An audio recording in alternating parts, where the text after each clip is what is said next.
Friends, आज मैं आपके साथ क्लास 9th का एनुअल एग्ज़ाम क्वेश्चन पेपर है, ये साइंस का शेयर कर रही हूँ। ठीक है, इससे पहले मैंने डीएवी का क्वेश्चन पेपर शेयर किया था और सभी ओरिजिनल क्वेश्चन पेपर हैं।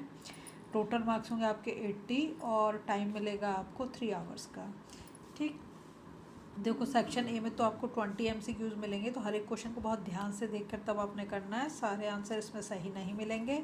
अगर किसी क्वेश्चन के आंसर में डाउट है तो प्लीज़ मुझे कमेंट करें, मैं आपको राइट आंसर बता दूँगी। ठीक है, तो हर एक क्वेश्चन को बहुत ध्यान से पढ़ना है आपने, उसके बाद करना है। जल्दबाजी किसी भी क्वेश्चन को करने में नहीं करनी है। इस पेज पर आपको फर्स्ट पेज पर 8 MCQs मिलेंगे। ठीक है, बाकी के हमारे नेक्स्ट पेज पर हमें जाके मिलेंगे। तो इनको पहले आप अच्छे से पढ़ लो, समझ लो, उसके बाद करो। जल्दबाजी बिल्कुल भी नहीं करनी है। अगर आपको लग रहा है कि वीडियो बहुत फास्ट चल रही है तो आप पॉज करके भी देख सकते हो। ठीक है, जाएंगे नेक्स्ट पेज पर।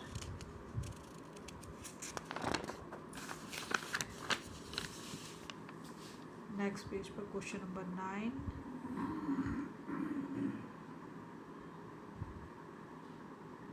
और ये पूरा 20 तक इसी पेज पे आपको मिल जाएंगे। 9 से लेकर 20 तक सारे MCQs इसी पेज पे दे रखे हैं। ठीक है, तो इनको आप अच्छे से देख लो और सॉल्व करके ज़रूर देखना। ठीक है, इसके बाद हम जाएंगे नेक्स्ट पेज पर। नेक्स्ट पेज पे असर्शन और रीज़न बेस्ड क्वेश्चन दे रखे हैं यहाँ पर। ये 21 से लेकर 26 तक। ठीक है, जनरली तो आपके जो क्वेश्चन पेपर में आते हैं वो 2 या 4 असर्शन और रीजन आते हैं और 20 मार्क्स के अंदर में, मतलब जितने MCQs होते हैं मिला के होता है। लेकिन यहाँ पर ये अलग से दे रखे हैं क्वेश्चंस, तो इन क्वेश्चन को करते समय बहुत ध्यान रखना, क्योंकि इसमें सबसे ज़्यादा बच्चे गड़बड़ करते हैं। ठीक है,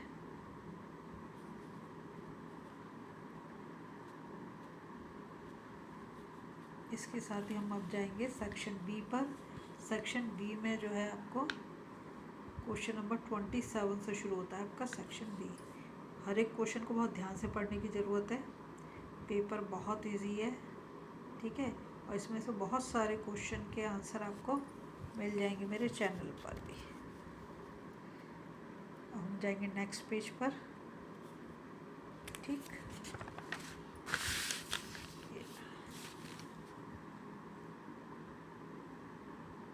ठीक है, उसके बाद आप सेक्शन सी पर आओगे। सेक्शन सी में जो क्वेश्चन दे रखा है क्वेश्चन नंबर 36 से है। ठीक, ये क्वेश्चन भी आपको चैनल पे मिल जाएगा। देखो 37 में फिर इसने हमें चॉइस दे दी है। ठीक है, तो हर एक क्वेश्चन को आपको बहुत ध्यान से करना है। इसके बाद आता है आपका 38, 39 और 40। ठीक है, इसके बाद हम गए 41 पर। इस 42 पे आके जो है हमारा ख़त्म हो जाता है। इसके बाद आता है सेक्शन डी। सेक्शन डी जो है केस स्टडी बेस्ड क्वेश्चंस हैं। तो पहले जो पैसेज दे रखा है उसे बहुत अच्छे से पढ़ने की ज़रूरत है। जब आप उस पैसेज को बहुत अच्छे से पढ़ लोगे उसके बाद आप क्वेश्चंस को सॉल्व कर पाओगे। ठीक है, तो पहले इसको अच्छे से पढ़ो।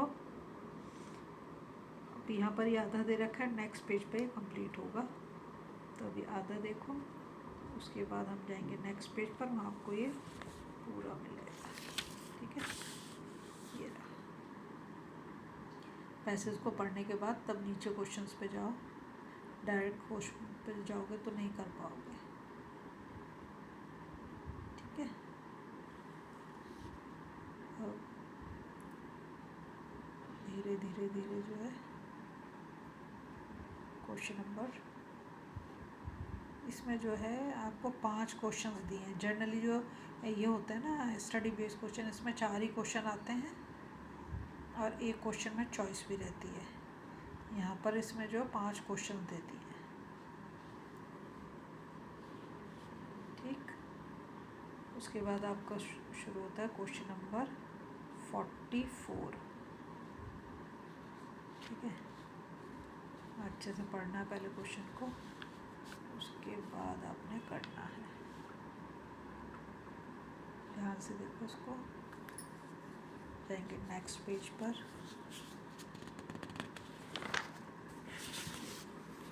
ये भी केस स्टडी बेस्ड क्वेश्चन है, तो पहले पैसेज को अच्छे से पढ़ लो, उसके बाद आप क्वेश्चंस पे जाओ।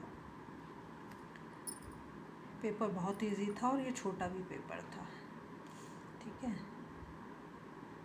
तो जब वैसे तुम 5-6 क्वेश्चन पेपर सॉल्व कर लोगे तो एग्ज़ाम तुम बड़ी आसानी से कर लोगे, उसमें तुम्हें बिल्कुल भी प्रॉब्लम नहीं आएगी, ठीक है। अब आया इसके नीचे क्वेश्चंस।